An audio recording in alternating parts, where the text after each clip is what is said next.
Hermano y amigo, abra su Biblia en la epístola de Judas, capítulo 1. Vamos a estar del versículo 17 hasta el versículo 23.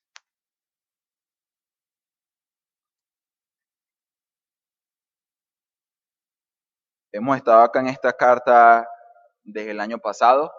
Sin embargo, no ha sido una serie muy larga. Si se puede dar cuenta, es una epístola bastante corta, bastante pequeña. Y si recordamos el primer sermón de esta serie, quizás no sea tan difícil no recordarla porque tampoco fue hace mucho tiempo. Si recordamos el primer sermón, el sermón introductorio a esta carta, podrá recordar el tono o la naturaleza de esta pequeña epístola. Si recordamos, mis hermanos, y si tiene ya su Biblia abierta en Judas, puede ir rápidamente al versículo 3,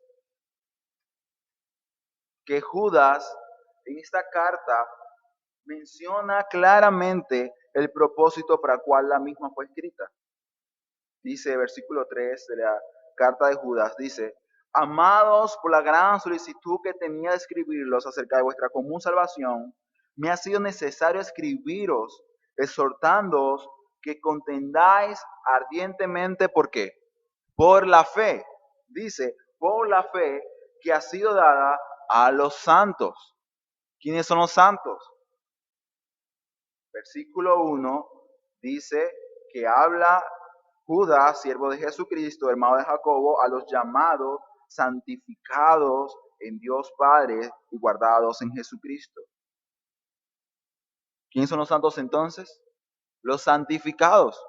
Así que claramente está diciendo Judas que hay que defender la verdad, que la verdad debe ser defendida y que ellos son los que tienen que defenderla. ¿Pero en dónde? Versículo 4 nos muestra claramente que el lugar en el cual la verdad debe ser defendida es en la iglesia local. Pues dice, han entrado de forma encubierta entre ustedes. Así que el papel que debe cumplir la iglesia es ¿cuál? Defender la verdad. ¿En dónde? En la iglesia. Quizás te puede sorprender la idea, pero realmente Judas está diciendo que el campo de guerra es la iglesia local. Esta iglesia, cada iglesia local del mundo es un campo de guerra. Cuando hablamos de una guerra, hablamos de algo realmente fuerte, de hecho algo que las naciones buscan evitar. ¿Por qué? Por el daño que las tales producen. La misma palabra guerra nos trae a la memoria quizás las peores escenas que el mundo en su historia ha podido llegar a contemplar. Imagínate Primera, Segunda Guerra Mundial, ¿cómo fueron las cosas? Horribles. Incluso podemos decir que todavía muchos países se están recuperando de las consecuencias de tales guerras. Así que la guerra es feroz, la guerra es dura, y por eso la pregunta sería, si la guerra es así, ¿se puede hacer algo bueno en ella? Si hablamos de la guerra, hablamos de atacar al enemigo. Y cuando hablamos de atacar, quizás en la mente el destruir al enemigo, acabar con él. Normalmente en las guerras, pocos son los prisioneros que se toman. Porque si tú me estás atacando a mí, yo tomo mi armamento y te ataco a ti y uno de los dos sale muerto del campo. Eso es una guerra. Así que la pregunta sería, ¿será así la guerra que yo como cristiano, como santificado en Cristo, el Señor, debo yo llevar a cabo? ¿Será así la guerra que la iglesia debe en este tiempo llevar por la verdad? La pregunta sería, ¿hay que edificar en la guerra? ¿Edificar en guerra? Hermano, lo chocante Puede ser el hecho de que aunque la carta es una carta que llama a la guerra, a pelear y batallar, hallamos esta palabra en el versículo 20. Edificaos. Deben edificarse. Así que la respuesta a edificar en guerra es un sí.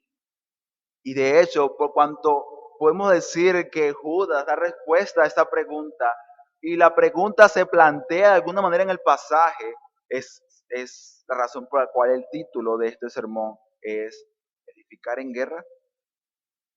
Realmente, Judas me está diciendo a mí que tengo que edificar, construir en una guerra.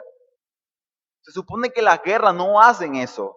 Las guerras destruyen, acaban realmente. No edifican, no hacen eso. Pero la guerra, mi hermano, santo, santificado en el Señor, que Dios te pide participar, es una guerra que edifica. Es una guerra que redime.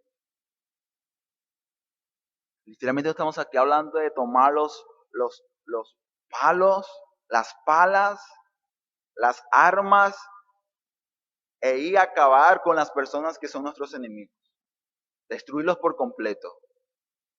¿Recuerdan los discípulos de Jesús cuando le dijeron y clamaron al Señor y clamaron a Dios? Dios manda rayos contra ellos y elimínalos.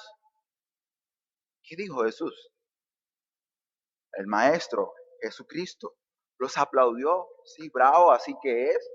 Es lo que necesito, que estén animados y tengan tanto celo por la verdad.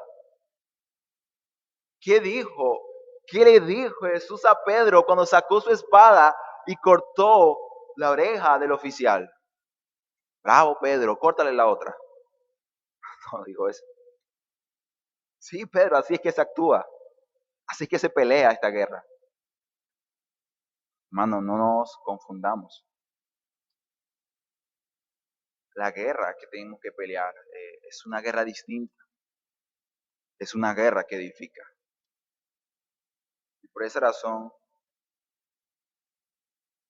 es que cuando venimos a este pasaje, hallamos que Judas señala esto, enseña esto. Razón por la cual, mi hermano, quisiera, antes de decirte las divisiones del pasaje, que tenemos tres, decirte el argumento que mi persona quiere comunicar en este sermón. Lo que pretendo que entiendas en esta mañana, mi hermano, es que debemos edificarnos en comunidad para actuar de forma adecuada ante la apostasía local.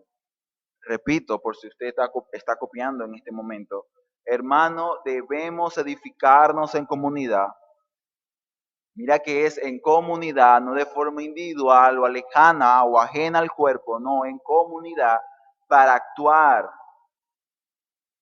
Aquí hay un propósito, un fin en lo que Judas está diciendo, para actuar de manera adecuada ante la apostasía local. Y si se da cuenta, si no hay ataques, no hace falta defensa.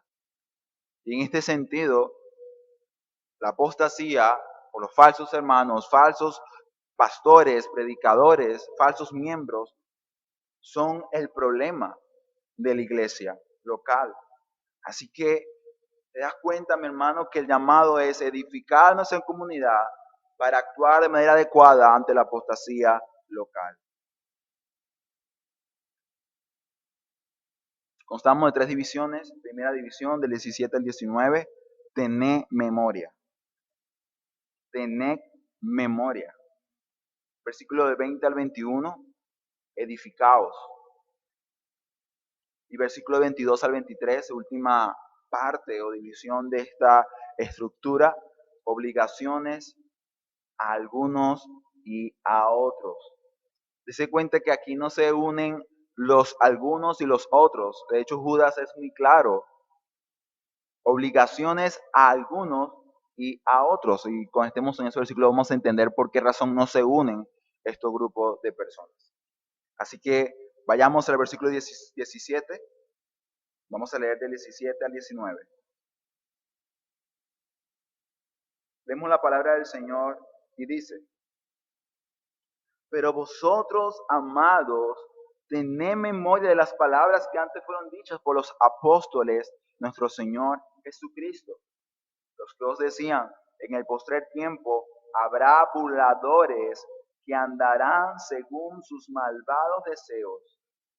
Estos son los que causan divisiones, los sensuales que no tienen al Espíritu.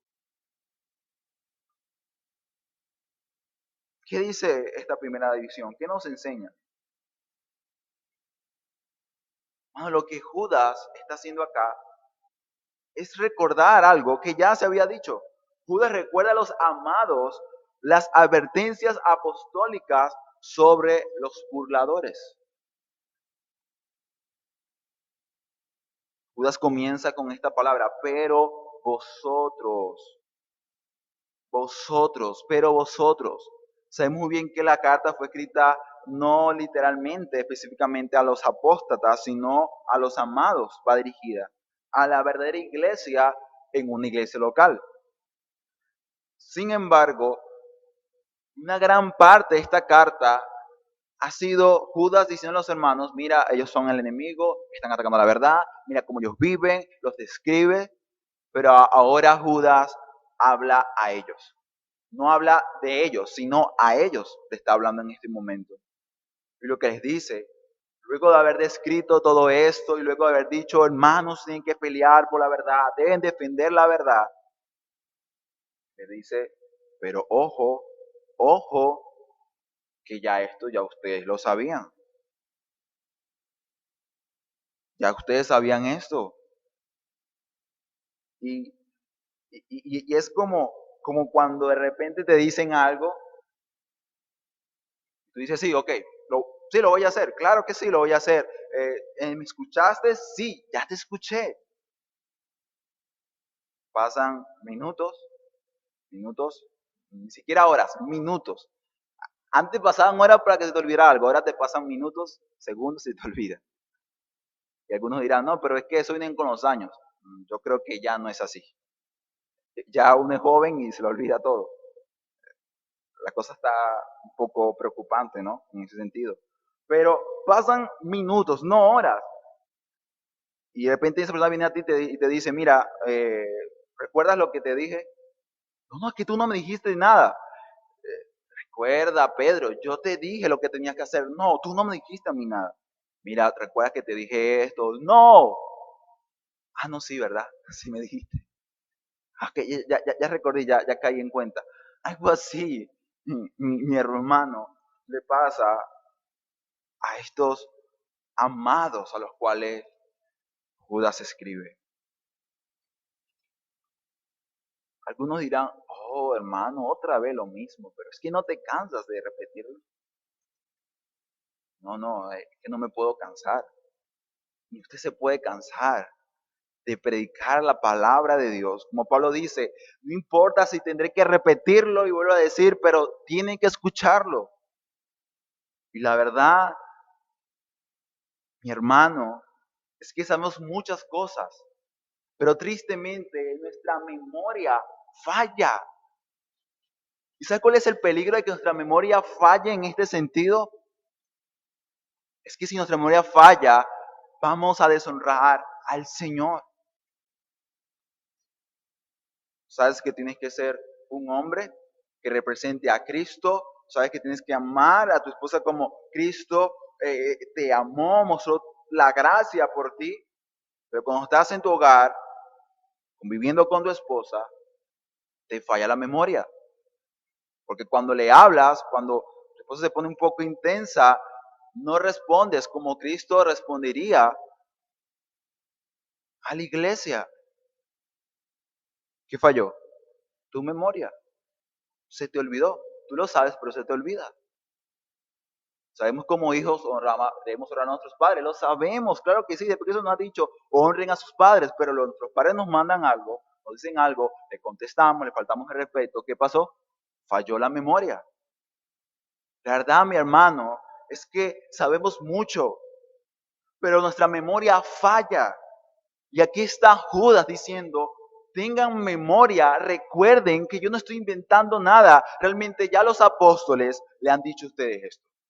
Ustedes dirán, pero ¿cuál es la importancia de que señalen a los apóstoles como aquellos que ya habían enseñado esto? Uno, si Judas le dice recuerden, es porque lo que él dice no es nada nuevo. Así que seguro no lo está inventando. Ya hay un precedente. ¿Se dan cuenta? Ya hay un precedente. Y eso es muy importante para poder identificar la seguridad de lo que se está informando es adecuado, es correcto. Pero si hay un precedente, si hay algo nuevo, tengan mucho cuidado porque lo nuevo realmente en estos tiempos no es nada bueno. Tiende a ser una herejía, algo que se ha apartado de la verdad. Pero también es importante que Judas haga esto porque los apóstoles, los cuales él hace mención, él es muy específico, dice, los apóstoles de quién? De nuestro Señor Jesucristo.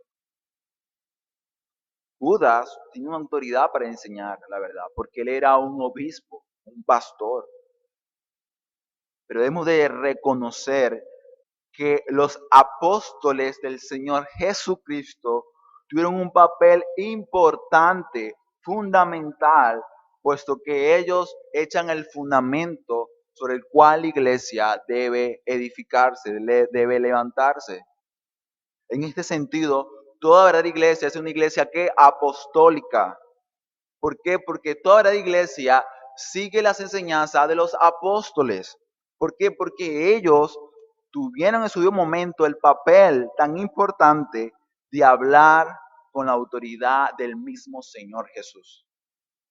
Así cuando un apóstol hablaba, esa palabra que ellos informaban era como si el mismo Cristo en la tierra le estuviera diciendo a ellos, ustedes tienen que hacer esto. Así que se dan cuenta en este caso el grado de autoridad como para que Judas diga, recuerden lo que los apóstoles dijeron, mencionaron, y la autoridad de los apóstoles no reside en ellos mismos. Si recordamos quiénes son los apóstoles, son los discípulos que él escogió. Ahí está Pedro, el que dudó, el que negó al Señor. Ahí están estos hermanos vengativos. Ahí está Mateo, el publicano, el que traiciona a, a su patria. Ahí están los que se escondían cuando Jesús fue llevado ante las autoridades. No, el poder, la autoridad no residía realmente en ellos, no habitaba en ellos. Fueron revestidas de ella. ¿Por quién? Por el Señor Jesucristo. Y no es primera vez que Judas hace mención a Jesucristo como el Rey y Señor. Lo ha hecho desde el comienzo de la carta. En este sentido, mi hermano, se cuenta que aún todavía Cristo, el Señor Jesucristo, también ha revestido y sigue mostrando y revistiendo de autoridad a aquellos que son llamados para tener este papel tan importante como el de Judas, de recordar lo que ya ha sido dicho. Todo verdadero ministro del Señor debe hacer esto. Simplemente recordar, no inventar, no decir, bueno, vamos a decir un poco más. No, simplemente recuerda lo que la palabra de Dios ha dicho. Porque ya el fundamento fue echado. Pero, ¿qué recuerda? ¿O qué quiere Judas que los hermanos recuerden? ¿Qué dijeron los apóstoles? Dice, en el postrer tiempo habrían burladores que andarán según sus malvados deseos. Dice postrer tiempo. Esta palabra también puede ser traducida como últimos tiempos. Y wow, que esta palabra se usa mucho y algunos la usan como un cliché para generar expectativa en redes sociales y hacen preguntas como que ¿estamos en los últimos tiempos? Y la gente como que, wow, ¿verdad? Parece interesante. Vamos a ver si son los últimos tiempos. Vamos a ver si ya Cristo viene, si la ira... Y yo digo, pero esa pregunta ya ha sido respondida.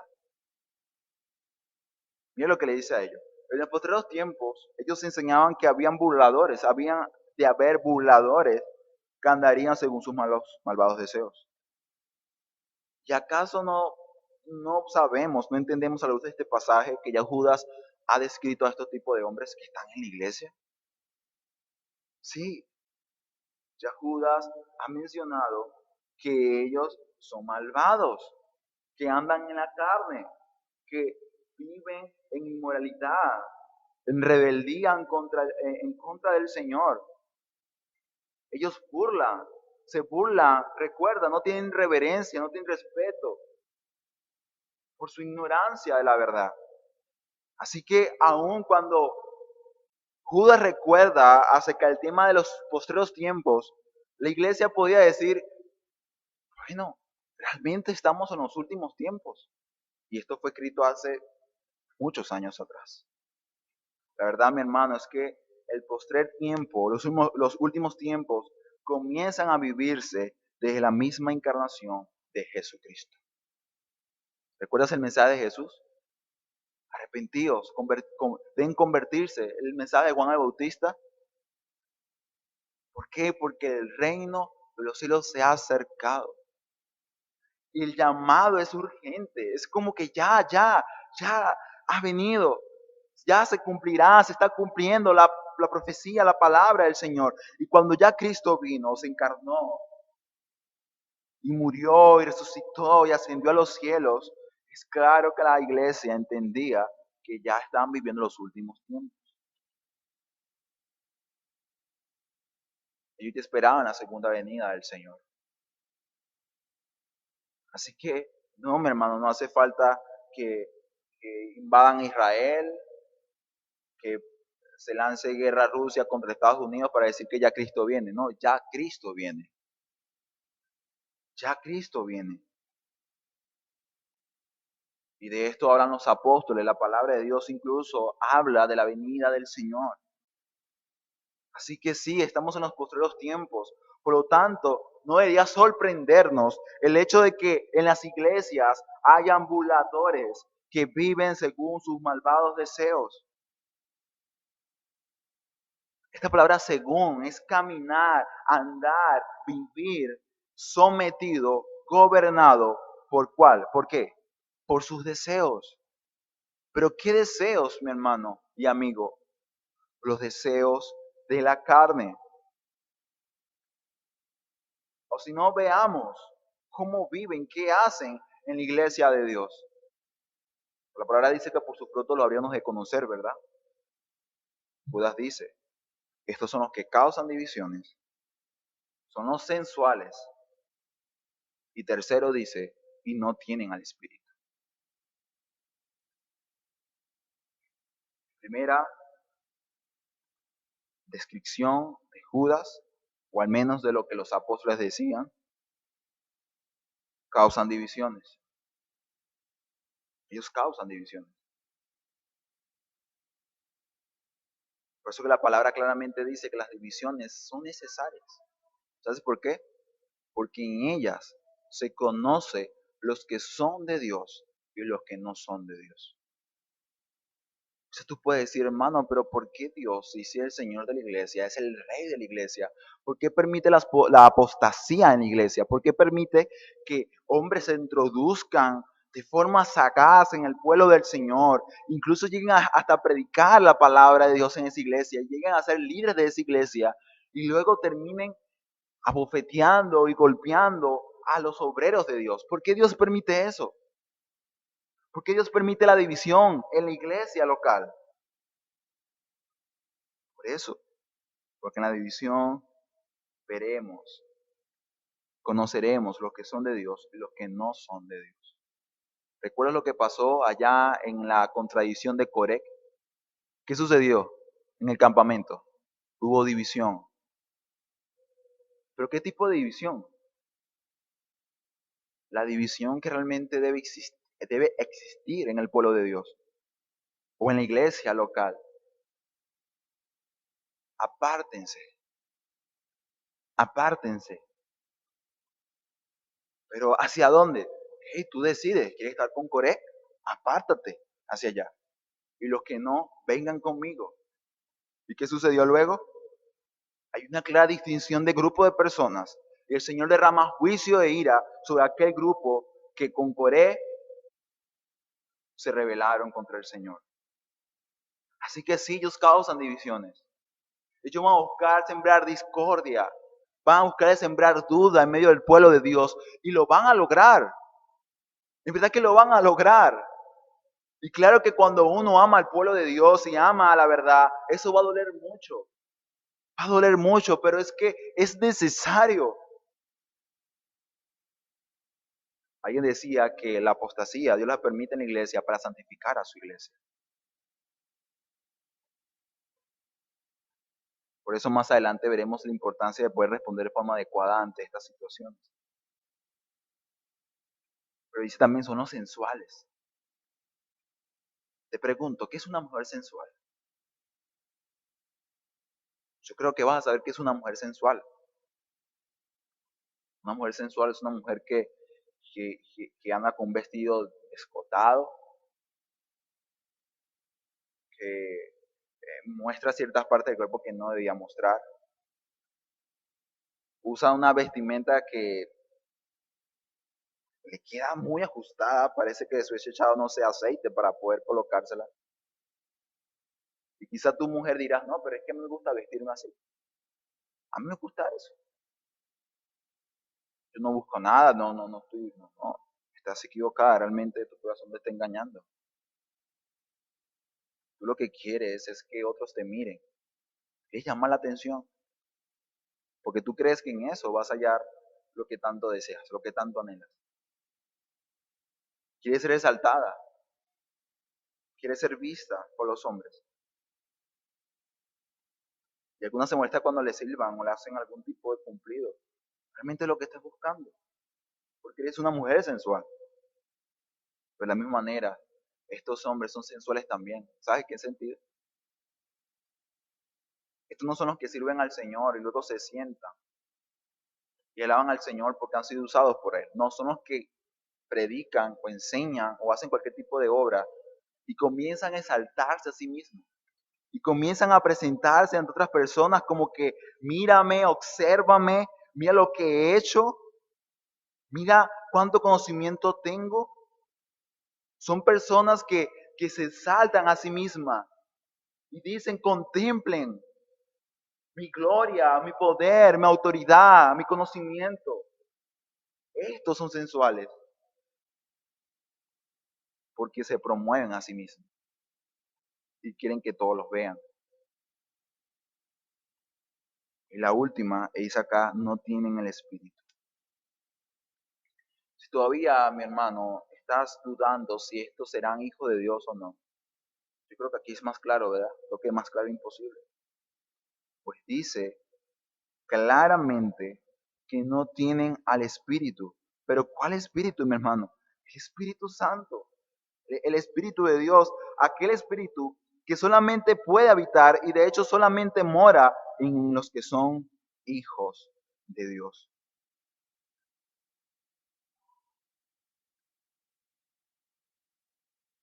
Cuando entiendes esto, también entenderás por qué razón actúan de tal forma.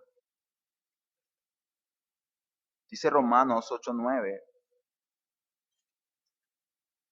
Primera de Corintios 6, 19 al 20, nos muestra claramente esta verdad. Cuando vamos a Romanos 8:9, podemos leer en su palabra del Señor,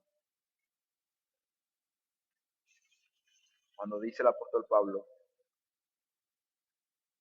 mas vosotros no vivís según la carne, sino según el Espíritu.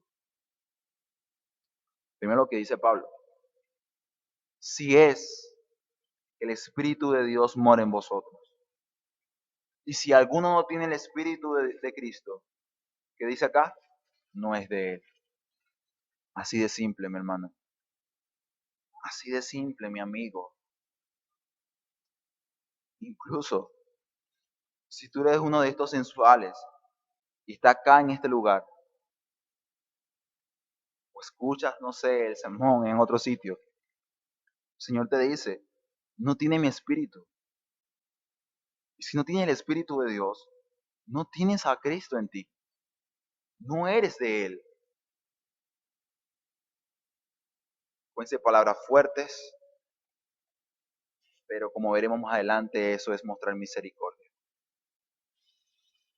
Dice claramente, no tienen el espíritu, por lo tanto no son del Señor, no son de Él, no le conocen. Pero mis hermanos, luego de haber entendido lo importante que es recordar lo que se nos ha dicho, entendiendo incluso que esto nos prepara y nos debería tener preparados para poder responder ante la realidad de la apostasía y de falsos hermanos, falsos predicadores o pastores en las iglesias locales. Vayamos a la segunda división, a la segunda parte de este sermón. Edificados. Si ya Judas le dice en la primera división, recuerden que ya ustedes sabían esto, entonces, si ellos ya entendían que habrían buladores en medio de ellos, que habrían aquellos que van a acusar divisiones, que no tienen el Espíritu de Dios, los sensuales, entonces, ¿cómo tenían ellos, qué tenían que hacer ellos? ¿Qué tenían que hacer? Esta segunda división es fundamental para entender esto. Miren lo que dice Judas. Pero vosotros, amados, edificándoos sobre vuestra santísima fe, orando en el Espíritu, conservados en el amor de Dios, esperando la misericordia de nuestro Señor Jesucristo para vida eterna. Hermanos, estos versículos son fundamentales e importantes para que tú como santificado puedas luchar de forma adecuada esta guerra.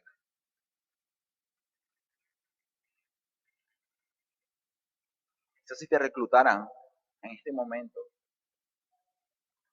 al ejército, en este momento te reclutaran, te llevan y te dicen, mira, el enemigo es este. Y tú dices, ok, ya sé que los enemigos son los de cascos verdes. Yo sé. Ajá, pero ahora ¿cómo uso esta arma? ¿Cómo la controlo? Yo no sé nada de esto. ¿Cómo hago? Algo similar, esa necesidad de la instrucción. No solamente identificar al enemigo, sino también saber cómo actuar ante el enemigo, cómo usar las herramientas para defender. Es lo que Judas hace en esta segunda división. Les dice, deben edificarse. La palabra acá, edificando, es una palabra que nos señala claramente que debe edificarse, que debe construir, que se debe redimir aún en los tiempos en los cuales ellos están viviendo. Pero hay que destacar, mi hermano, que la palabra edificarse, con la palabra conservaos, es una palabra que claramente está en plural, no en singular. Lo que lo que Judas le dice a los hermanos es, hermano, tienen que edificarse entre vosotros, entre ustedes tienen que edificarse. Ustedes tienen que unirse para edificarse unos a otros, para bendecir la vida de sus hermanos. Pero ¿cómo se hace eso? Dice acá, en la santísima fe. Esta fe no es una fe de creer, sino una fe de credo, de verdad. Y dice, hermano, usted debe edificarse en el fundamento, o sea, en la verdad. Lo que esto enseña es algo muy importante. Hermano, debes entender que no solamente tienes que ir y decir, esta es la verdad, sino edificarte en esa verdad. Quizás tú seas uno de esas personas, de esos hombres o mujeres que dicen, yo tengo la sana doctrina, yo voy a una iglesia bíblica, yo soy bautista reformado, yo soy reformado, yo conozco las doctrinas de la gracia, yo sé que la salvación no se pierde. Y yo sé tantas cosas y yo tengo la verdad. Pero te pregunto a ti, mi hermano y mi hermana, ¿edificas tu vida sobre esa verdad? ¿Tu vida tiene la forma del fundamento? ¿Tú construyes tu hogar sobre la verdad que conoces? ¿Tú construyes tu matrimonio sobre la verdad que tú conoces? ¿Tú construyes tu vida aquí en la tierra sobre la verdad que conoces? Tu vida como miembro del cuerpo de Cristo se construye sobre esa verdad. O sencillamente decimos, no, yo sé la verdad, yo la tengo. Y a veces hasta capaz peleamos contra otra persona y decimos, no, pero es que yo tengo la verdad, mira, la Biblia lo dice. Y le gritamos a la persona, le insultamos y decimos, ya, cumplí mi trabajo. No, no es así. Lo que aquí Judá está enseñando, mi hermano, que no solamente se trata de defender la verdad, que es algo que de hecho tenemos que hacer, sino también tenemos que edificarnos en esa verdad. Pero recuerda, este tipo de edificación no es una edificación individual. Es como que, bueno, sí, ya sé que tengo que edificarme, dame un momento. Ya terminó el culto, rápido, me voy a mi casa, a mis quehaceres y bueno, por ahí me edifico un poco. No es así. Recuerda, edificándoos, conservaos, es en comunidad. Mi hermano, el trabajo de la santificación y del crecimiento y la edificación es comunitaria, no individual. Tú necesitas de una iglesia. Tú necesitas de tus hermanos para poder juntos, ahora sí, como un edificio, crecer y edificarse sobre el fundamento de la santísima fe, de la verdad de Dios. Por eso habla a los amados, no al amado. Amados. Iglesia. Miembros de un mismo cuerpo. A ustedes les digo, edifíquense. Pero aquí, mi hermano, es claro, en la santísima fe. La Santísima habla de apartado, única, especial, consagrada. Pero ¿por qué? Porque esta fe, sobre la cual ellos tenían que edificarse, es la que Efesios capítulo 6, del 18 al 19, claramente hace mención. Este tipo de fe, mira lo que dice, y es claro. Y de hecho también es la misma demanda, versículo 20 del capítulo 2 de Efesios. Edificados sobre el fundamento de los apóstoles y los profetas, siendo el principal piedra del ángulo, ¿quién? Jesucristo mismo. Estamos hablando de edificarnos sobre los profetas, sobre los apóstoles y la principal piedra, Cristo mismo. Así que la iglesia solamente será edificada y la iglesia crecerá y la iglesia glorificará el nombre de Dios cuando ella esté siendo edificada sobre Cristo, sobre el Señor. Pero también sigue diciendo, orando en el Espíritu Santo. Qué interesante, ¿no? Judas dice, pues, o sea, Judas pudo haber dicho orando, y parece también adecuado y correcto, pero dice orando en el Espíritu Santo, orando en el Espíritu Santo. Y cuando habla del Espíritu Santo, está hablando que cuando tú vayas a presentarte ante Dios, tiene que ser bajo la guía, bajo la ayuda y la operación del mismo Espíritu de Dios. Y esto parece impresionante porque vemos que orar es muy sencillo.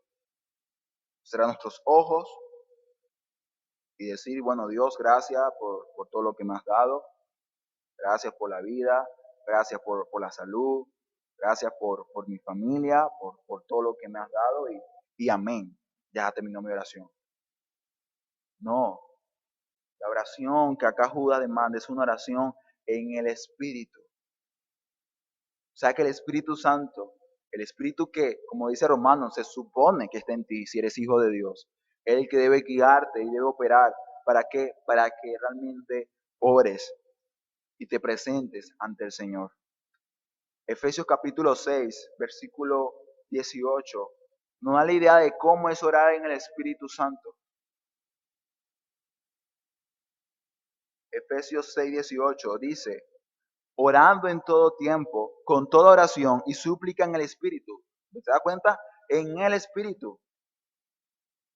Y velando en ello con toda perseverancia y súplica por todos los santos. Luego dice, por mí, a fin de que el abrir mi boca me sea dada la palabra para dar a conocer con de nuevo el ministerio del Evangelio, por el cual soy embajador en cadenas. ¿Qué dice Pablo? Pablo está enseñando qué es orar en el Espíritu. Le dice, oren en el Espíritu. Pero el que ora en el Espíritu, podemos decir que es aquel que persevera en la oración. Es aquel que vela en la oración. Por lo tanto, no es algo accidental o ocasional. No, es una vida de oración porque el Espíritu está operando. El Espíritu está guiando. El Espíritu mismo te enseña cómo habrás de orar al Padre y cómo tienes que orar. Y aquí muestra claramente que la oración debe ser una oración constante, debe ser sobria, dice acá velando, no es como una oración operada de forma poco entendible, donde es como un éxtasis, donde no tienes control de ti mismo. No, orar en el Espíritu no es eso. No es decir palabras que ni tú mismo estás entendiendo, ni sabes qué estás diciendo, no. Dice acá, velando, sobriamente, en perseverancia, pero también en súplica por quienes, por los santos. Así que la oración por el Espíritu, en el Espíritu, es una oración que bendice, es una oración que edifica. ¿Por qué? Porque este tipo de oración, mi hermano, es levantada por todos los santos. Si tu oración se trata solamente de ti, lo que yo necesito, lo que yo pido, y solamente yo, y yo, y yo, y yo, es triste, pero esa oración no está siendo guiada por el Espíritu Santo. No digo con eso que no seas hijo de Dios, quizás eres hijo de Dios, pero no la está guiando el Espíritu Santo. Porque el Espíritu Santo, mi hermano, te guía, te impulsa a edificar y orar por la bendición de otras personas. Así que esta oración, de la cual hace aquí presencia Judas, es una oración que también bendice. ¿Qué es lo que él está pidiendo? Deben edificarse. Así que la oración que hemos de levantar es una oración guiada por el Espíritu Santo, la cual lleva a bendecir y edificar la vida de otras personas. Pero dice además, conservados en el amor de Dios. Conservados en el amor de Dios. Lo que Judas está diciendo es que aquello que va a sostener todo esto, lo que sostendrá este mandato, este llamado a la santificación, no es otro que el amor. Dice acá conservados. La palabra conservar es la palabra conservativo, que mantiene, que sostiene. Y saben muy bien, mis hermanos, que la sal cumple esa función. De hecho, hoy tenemos nevera, ¿verdad? Refrigeradores, pero en la antigüedad no existía nada de eso, obviamente. Y la forma como los alimentos, más que todas las carnes, se mantenían y se sostenían con el tiempo sin que éstas se dañaran, era con mucha sal. La sal era un preservativo, además de ser un aliño para la comida. En este sentido, lo que está diciendo es que lo que sostiene esta obra, lo que debería sostener y conservar la unidad y la edificación de la iglesia es el amor, pero no cualquier amor, es el amor de Dios. Si se da cuenta, mi hermano, no es primera vez que escuchamos esto. Porque además vemos en la palabra del Señor, en otras cartas, diciendo, amados, amémonos unos a otros, porque el amor es de Dios. Pero ojo lo que dice el apóstol Juan en su carta, todo aquel que ama ha nacido de Dios y conoce a Dios. Y el que no ama no conoce a Dios, porque Dios es amor. Para Dios es natural amar. Y este amor es tan importante como que si usted no ama y no se conserva en el amor de Dios, usted no es de Dios. Pero ¿cómo es el amor de Dios? La Biblia nos describe y nos muestra la hermosura y la belleza y la profundidad del amor de Dios, desde el comienzo hasta el final. Pero Juan 3:16 podemos decir que es una declaración resumida y muy conocida de lo que es el amor de Dios. Y es que entregó a su único hijo, ¿para qué? Para salvación de los que en él creyeran. Si tanto nos cuesta amar como Dios ama, es porque el amor de Dios es un amor de sacrificio, de negación. Es un amor donde dice, no, tú primero, luego yo vengo. Es un amor que te lleva a inclinarte, a postrarte y a lavar los pies de los santos de Dios. Es un amor que te lleva a decirte, no, no soy yo, es Cristo, es el Señor, es su iglesia. Es un amor que te lleva a negarte a ti mismo, a cohibirte tú mismo para llegar a bendecir la vida de otras personas. Y ese amor, mi hermano, el amor de Dios, el amor ágape, no el amor filial, no el amor eros, el amor de Dios es la que debía, es lo que tenía que cada hermano mostrar para con su otro hermano. El amor de Dios es un amor meramente teórico, es un amor real, de hechos. Dios simplemente dijo, oh, yo lo amo a ustedes, pero bueno, el infierno se lo merecen, ¿no? No, Dios dijo, yo amo y yo muestro mi amor. Así que la demanda acá es edificarnos en la fe, en la verdad, orar en el Espíritu, pero también mostrar que el amor de Dios sea tan abundante como la sal que le echaban a la carne para ser conservada, que pueda mantener la edificación y la bendición mutua de la iglesia para que crezca y sea a la imagen de Cristo Jesús. Que esa es la meta de toda verdadera iglesia, realmente. Pero dice también, esperando la misericordia de nuestro Señor Jesucristo para vida eterna. Otro medio de gracia, porque aquí Judas está mostrando medios de gracia, medios de santificación comunitarios, recuerden, comunidad. Y este último también es muy importante y valioso. Y es que la iglesia, los amados, deben esperar la misericordia de nuestro Señor Jesucristo. ¿Pero para qué? Dice acá, para vida eterna. O sea, la iglesia, o sea, tú y yo, si somos iglesia, debemos estar así con las manos arriba y diciendo, Señor, te estoy esperando. Señor, te estoy esperando. Y esta verdad, esta espera, mi hermano, es importante. Porque si no esperas la vida eterna, si no esperas la gloria eterna, esa gracia, esa gloria que todavía no tenemos, sino que esperamos, si no esperas nada de eso, ¿sabes qué vas a terminar siendo tú o creyente o tú o cristiano? Vas a echar raíces, pero muchas raíces, en una tierra que el Señor dice va a pasar. La verdad es que el cristiano tiene que vivir con los pies en la tierra, pero con su corazón en el cielo. Y la única manera de hacer esto es esperando la misericordia de la vida eterna.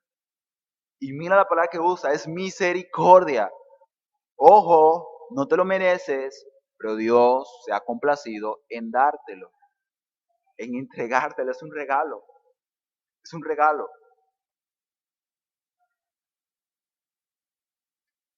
Y esta esperanza, dice la palabra del Señor claramente, que es una esperanza que purifica, santifica. Primera de Juan, capítulo 3, del 2 al 3.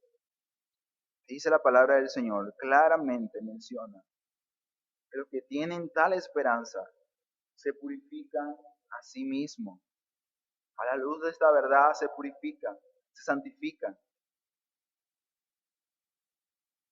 Amado, ahora somos hijos de Dios y aún no se ha manifestado lo que hemos de ser, pero sabemos que cuando Él se manifieste, seremos semejantes a Él porque le veremos tal como Él es. Hermano, ¿tú no estás esperando esto? Ser como Cristo. Tu anhelo como hijo de Dios debería ser ese momento en el cual ya no habrá ese problema siempre de que, wow, quiero ser como Cristo, quiero amar, pero, wow, soy muy egoísta. No ves ese problema de que quieres orar, clamar al Señor, estar ahí en esa intimidad por algo más de tiempo, pero tu carne te fallece, pero eres débil. Tu espíritu lo anhela, pero tu carne se opone. Y llegará ese momento donde seremos tal como Él es. Y esto, mi hermano, dice el apóstol, que tiene esperanza en Él, en Cristo, en el Señor, se purifica a sí mismo, así como Él es puro. Este tipo de edificación y medios de gracia son necesarios en la iglesia. Pero ojo, mi hermano, en la iglesia no puedes vivir, no puedes edificar, no puedes crecer. Realmente no puedes ser un cristiano sano. No puedes crecer en la fe, en el amor, en el servicio. No puedes ser como Cristo si no tienes una comunidad para edificarte, para tú edificarlos a ellos y que ellos te edifiquen a ti. Así como funciona realmente la iglesia. Pero yo me pregunto, ¿cómo edifico a la iglesia si no tengo tiempo con la iglesia? Es necesario, mi hermano, entender que vivir el propósito y llamado que yo tengo como criatura de Dios, la gloria de Dios, en la iglesia, es fundamental, importante y necesaria también. Si es que realmente estamos esperando el reino de Dios y entendemos que al final de todo seremos esto, una comunidad, hombres, mujeres, redimidos, salvados, perdonados por la sangre del Cordero, alabando y exaltando el nombre del Señor por toda la eternidad. Yo sé que tu trabajo glorifica el nombre del Señor. Amén. Yo sé que es así. Tu familia también lo puedes hacer con tu familia, con tu trabajo, con tus vocaciones. Debes descubrirla para edificar y bendecir la vida de otros. Pero nada de eso va a permanecer. Todo eso se va a quedar acá. Lo que permanece es esto, la comunidad. Tu hermano, el cuerpo de Cristo, la iglesia. Eso sí lo veremos mañana. Así que para edificar y redimir un mundo necesitas primero edificar y redimirte en el cuerpo de Cristo, en la iglesia del Señor. Pero hay un fin específico y importante en este sentido en la carta para esto. Y este fin y propósito es que esto prepara el corazón de la iglesia, de los hermanos, para responder de forma adecuada ante aquellos que se oponen a la verdad. Si algo puede pasar con nosotros es que podemos endurecer nuestros corazones al punto de ser insensibles y ser un poco altaneros, arrogantes y muy duros con aquellos que no abrazan o no creen lo que nosotros también creemos. Y si recordás, el argumento es que debemos edificarnos. ¿Para qué? ¿Para qué debemos edificarnos? para actuar de forma correcta, adecuada ante la apostasía local.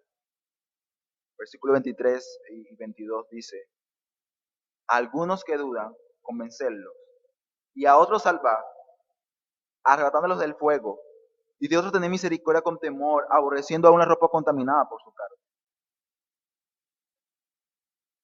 Aquí Judas habla de tres grupos de personas. Algunos, versículo 22, y los otros, que son dos grupos, podemos decir como dos grupos, en el versículo 23. ¿Y cómo debemos tratarlos? Aquí usa la palabra misericordia. O sea, la iglesia tiene que mostrar misericordia, debe mostrar cordia a la miseria y a la condición en la cual estos hombres se hallan. Se da cuenta de la palabra misericordia, pero también usa en el versículo 21. Lo que este enseña claramente, mi hermano, es que debido a que hemos recibido misericordia, que hemos recibido el amor y la gracia de Dios, es que tenemos que también mostrar esa misma gracia y misericordia para con otras personas. Solamente el haber experimentado la gracia de Dios, el perdón de Dios y haber conocido realmente el Evangelio, preparará nuestros corazones para actuar y responder de forma adecuada ante la apostasía en nuestras iglesias locales. Quizás tú seas uno de aquellos que dicen, no, pero todavía es mi hermano. No, él es un hermano, es un... Pero él le dice, pero mira lo que está diciendo, mira cómo está viviendo. No, no, pero yo creo, yo sé que ese es mi hermano. Pero mira su pecado, él es mi hermano. Quizás tú seas una de esas personas que dicen, no, es que todos son mis hermanos, yo los quiero. Se fueron de la iglesia, hicieron tales cosas, pero son mis hermanos. Y parece muy espiritual, muy bueno todo, ¿no? También está el otro grupo de personas, no sé si tú eres uno de ellos, que dicen, no, mira, es un apóstata, un hijo del diablo, hay que expulsarlo, hay que eliminarlo, hay que acabar con él. Te voy a explicar aquí algo, mi hermano. Aquí no me hablan ni de una cosa ni de otra. No me habla acá de que es un amor sentimental, tolerante al pecado, que te va a llevar a llamar a un hermano, a alguien hermano, cuando realmente no lo es. No es eso. No es lo que muestra el amor de Dios precisamente. Pero tampoco es el no mostrar misericordia a aquellos que tristemente se están apartando de la verdad. El primer grupo son aquellos que dudan. Y los que dudan, dice, convéncelos. Hermano, es claro que acá lo que dice es que hay personas que están simplemente dudando, o sea, no saben ya, pero es que el hermano me dijo tal cosa y el hermano dice otra cosa, pero ¿a quién le creo yo?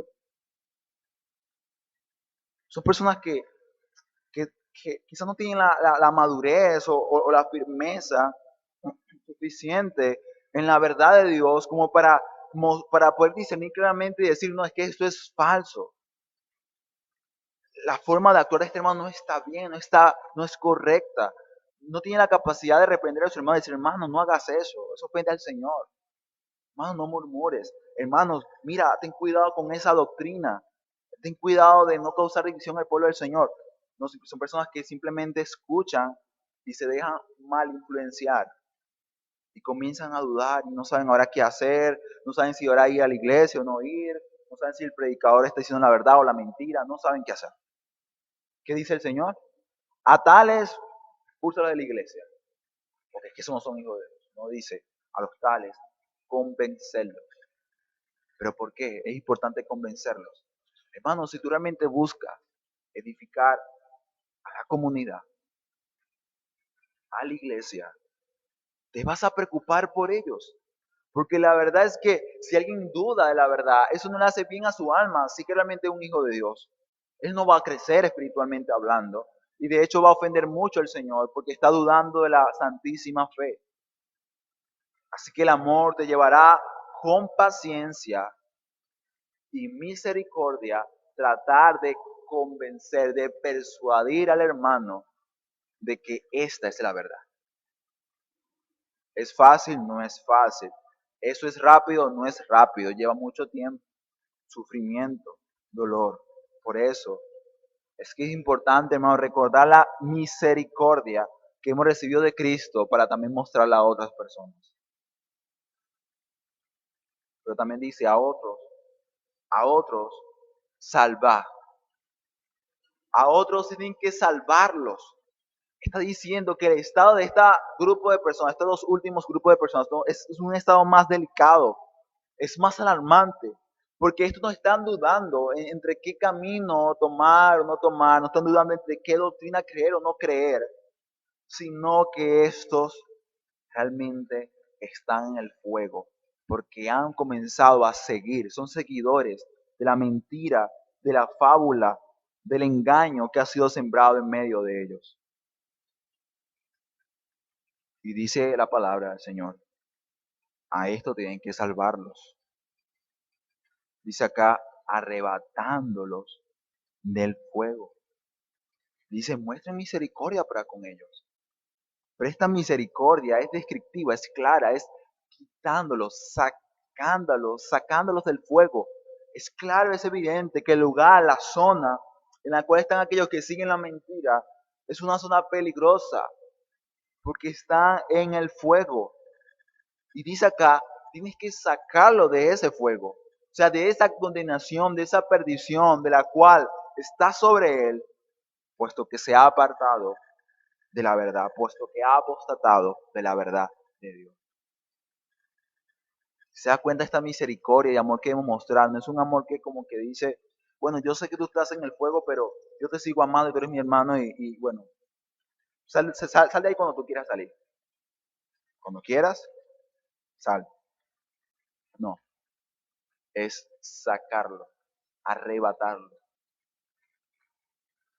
El amor bíblico, el amor que el Señor espera que tú muestres a tu hermano o a tu hermana, es un amor compasivo, misericordioso porque quieres ayudarlo, pero hermano, no vas a poder ayudar a nadie que está ofendiendo al Señor si no le muestra la gravedad de su pecado y no le muestra que está en el fuego literalmente para que él anhele salir de él. Pero si tú simplemente consientes y dices, no, pero es que no, tampoco hay que ser tan duro, hay que ser el hermano que eso es poco a poco, que eso es difícil, no, no hay que ser tan duro, no, no, muestra la verdad del Señor para que se arrepienta al hermano o a la hermana, para que se arrepienta ese hombre o mujer que ha apostatado y se ha apartado de la verdad. Aún debemos mostrar misericordia para con ellos, para ver si es posible que los tales consigan la salvación, hayan la salvación. Pero hay un estado mucho peor. Y es que dice, a otros tener misericordia con temor. Que la verdad temor habla de que debe ser con mucho cuidado. Pero ¿por qué? Dice acá, aborreciendo aún la ropa contaminada por su carne. O sea, muestren misericordia, pero con temor. No crean que esto es así de sencillo, fácil, como que bueno, ese modo está en el error y yo estoy en la verdad y yo voy a hablar con el hermano. Yo le voy a mostrar cuál es la verdad. Y no, yo puedo, hermano. Y, hermano, pero usted oró. No, no, yo estoy orando yo. En nombre del Señor yo lo voy a hacer. Igual hermano, habla acuérdate que este no es cualquier persona, es el maestro de la mentira. Los otros son los seguidores, los otros son los que son afectados por la apostasía en la iglesia. Estos son los que saben y no saben nada. Y usted dice, no, pero es que yo puedo porque yo también tengo la palabra de la verdad y yo puedo contra él, yo puedo. Y sé que lo triste es que a veces estas personas que dicen que pueden y están así confiadas como Pedro, terminan negando al Señor muchas veces también. Va, no es que yo puedo y hermano, pero es que con la herejía y la mentira no se juega. Hay algunos incluso que hacen algo tan peligroso como comenzar a leer libros de doctrina, de herejía, comienzan a indagar en las profundidades de la mentira y del engaño como para decir que ellos van a capacitarse así para mostrar apologética y van a defender mejor la verdad. Mucho cuidado con eso. Mucho cuidado con eso. Es con temor. Es con mucho cuidado. ¿Qué crees tú que tú eres? súper espiritual. ¿Crees tú que tú eres un tanque blindado que viene la mentira y así súper poderosamente tú destruyes cualquier dardo de mentira y tú puedes con todo? No, no es así. No es así. De hecho, algunos hacen estas hazañas y no hablan con sus líderes, no hablan con la iglesia. Mi hermano, ore por mí, mi hermano, ¿qué me recomienda? No, yo me lanzo ahí.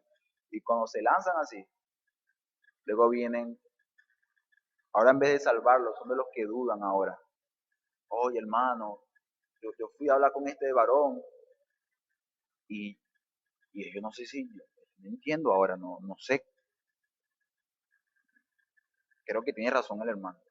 Wow, ¿qué sucedió? No lo hiciste con temor, no hubo temor. Y es que aquí dice, aborreciendo aún la ropa contaminada por su carne. Hermano, tengamos mucho cuidado, mucho cuidado. Y sepamos que el error y el engaño, la mentira, es, es originada, es diseñada, trabajada por el mismo Satanás, el mismo diablo. Y con esto no se juega. Debemos realmente, con la ayuda del Señor, del Espíritu de Dios, y con la sabiduría que el Señor tenemos en su palabra, actuar de forma adecuada. Solamente cuando vemos y contemplamos la misericordia y la gracia de Dios, ahora sí vamos a saber cómo actuar ante estas dificultades que como iglesia tenemos que pasar y vivir.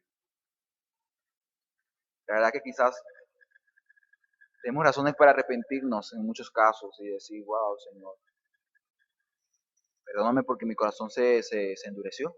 Así, pues se endureció. E incluso hay quienes, cuando alguien que se fue de la iglesia y vuelve, se molestan. Ay, ya, pero ahora sí vas a venir. Ah, ahora sí vas a ir a la iglesia. ¿Qué te parece a ti? Eso. Cuidado, mucho cuidado. Porque ¿qué crees tú? ¿Qué crees tú que tú fuiste salvado? ¿Por qué? Porque eras muy bueno, eras muy justo, muy santo. ¿Tú crees que eres salvo en este momento porque te congregas todos los domingos? No, no es por eso. Es por la misericordia del Señor. Por gracia sois salvos y no por obras. Así que tú no eres quien para cuestionar lo que Dios hace en la vida de otras personas. Ni tampoco eres quien para negar lo que por gracia recibiste. Porque lo que por gracia recibimos, también por gracia debemos mostrar a otros. Pero hermano, no te engañes a ti mismo. El amor de Dios es un amor santo, santo. Y en este punto quisiera terminar reflexionando en el Evangelio que el pasaje nos muestra. Porque esta palabra, este mensaje está empapado del Evangelio. Como está diciendo el Señor Jesucristo, versículo 17. De forma implícita dice que este Señor Jesucristo se encarnó y vino a la tierra porque ya estamos en los postreros tiempos, por lo cual proclamaba y mencionaba que ya Cristo vino y que el reino de los cielos está en la tierra y que ya el Señor, por cuanto ya vino la primera vez, habrá de esperarse nuevamente en su segunda venida. Pero el versículo 21 nos enseña que Él se encarnó no para exaltarse, glorificarse a sí mismo, sino para mostrar misericordia, para mostrar perdón a otras personas. Pero date cuenta que aún el amor de Dios no es un amor tolerante. No es como que el Señor te dijera en este momento, ven conmigo, no importa que seas pecador, yo te amo. No, no es así. No es así. Porque para que tú puedas acercarte al Padre hoy, para que tu amigo tenga la oportunidad esta mañana de clamar al Señor y poder acercarte a Él, ya quien tuvo que haber pagado el precio de tu maldad y pecado. Porque sí, Dios es amor, pero aún su amor es santo. Por lo tanto, dice la palabra que Él es santo, santo, santo. Y todo su atributo y su naturaleza está empapada, está cubierta de su santidad. Así que este es el amor de Dios. La misericordia. Que por Cristo, solamente por Cristo, nosotros hoy podemos decir, la esperamos. La esperamos. Si tú esperas algo, es porque algo sucedió. Y lo que sucedió, mi hermano, es que Cristo al morir en la cruz por ti y por mí, no solamente nos salva, sino que también nos hace herederos de una gran cantidad de bendiciones. Por lo tanto, podemos esperar por Cristo la vida eterna y todo lo que eso significa. Es por Cristo, es por el Señor. Pero entiéndeme, hermano, que el Evangelio tuvo que haber impactado tanto tu vida. Tienes que entender, ahí cuando Pablo dice, hermanos, oro por ustedes y ora por muchas iglesias pidiendo que crezcan y que entiendan la profundidad, la anchura, pero ¿de qué? Del amor de Dios, del amor que es revelado en Cristo Jesús. ¿Pero para qué? ¿Con qué fin? Hermano, la verdad es que si tú entiendes el Evangelio, conoces el Evangelio, experimentas y sabes lo que implica el Evangelio, tú vas a edificarte en la iglesia, vas a edificar, vas a orar, vas a amar con el amor de Dios y vas a esperar que Él venga nuevamente, pero también vas a saber actuar y vas a saber tratar a aquellos que tristemente están dudando de la verdad o algunos aún peor todavía siguen la mentira y enseñan la mentira. Se da cuenta el Evangelio, Cristo mismo moldea la vida de su iglesia. Ahora te pregunto, mi hermano, ¿Cristo está moldeando tu vida?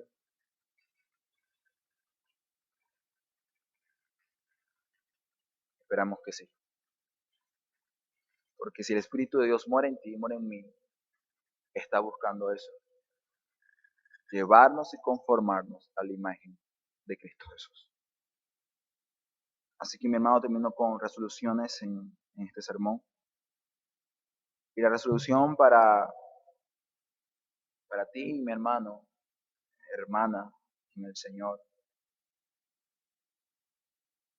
es que debes, es demandativo, no es opcional. Si realmente eres iglesia, tienes que hacer esto. Edificar, edificar la comunidad de gracia. Hermano, edifica la comunidad de gracia. Tienes que hacerlo. ¿Sabes qué sucede? ¿Sabes qué hace el cuerpo cuando le hacen algún tipo de operación o cirugía y a veces meten esos metales en el cuerpo? A veces el cuerpo lo rechaza, no lo acepta porque lo considera como un agente extraño. Dice, esto no es parte del cuerpo y lo termina rechazando. Wow, de igual manera así va a actuar Cristo para contigo. Si no haces lo que como miembro debería hacer en el cuerpo de Cristo, la cabeza, Cristo mismo va a terminar rechazándote, porque eres un objeto extraño en medio de él. Así que mi hermano, ¿verdad? Debemos edificarnos en cada uno de los medios de gracia que Dios ha dispuesto para que en comunidad podamos hacerlo con la iglesia. Pero también, mi hermano, cuando vayas a trabajar, cuando vayas a redimir y vayas a ver la maldad de otro, su pecado, en ese momento recuerda lo que Cristo hizo por ti. No solamente es edificar la iglesia, sino también recordar la gracia de Dios, para que esa gracia te enseñe cómo tratar a los otros. Esos otros, la palabra otros habla de alguien que está aparte, realmente no es parte del cuerpo, no es tu hermano, es otro. Pero incluso a esos otros debemos mostrar la misma misericordia que hemos recibido de parte del Señor.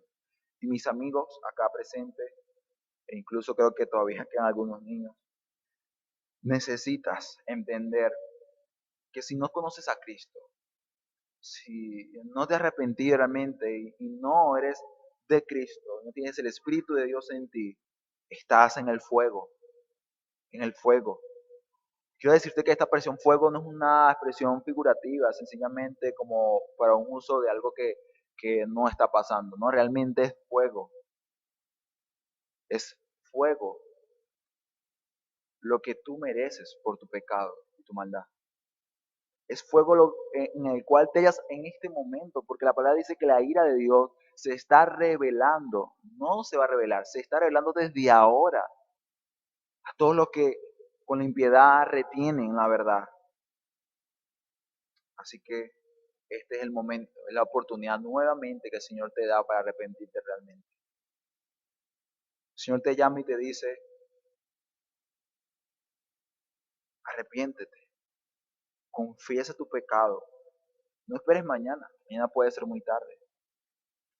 Escuché a alguien que decía, a veces damos las cosas por muy sentado, ¿no? Yo doy por sentado que tengo 24 años y voy a llegar a 35.